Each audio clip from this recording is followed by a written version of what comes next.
நீ நெருப்பு என்று தெரிந்த பின்னும் உன்னை தொட துணிந்தேன் என்ற துணிச்சலடி.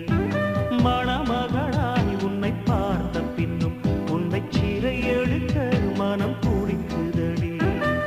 மரபு வேலிக்குள் நீ இருக்க மறக்க நினைக்கிறேன் முடியவில்லை.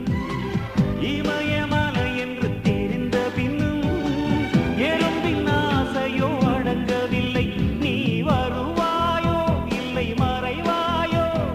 ஏ ஏ ஏ ஏ தன்னை தருவாயோ இல்லை கரைவாயோ? உன்னை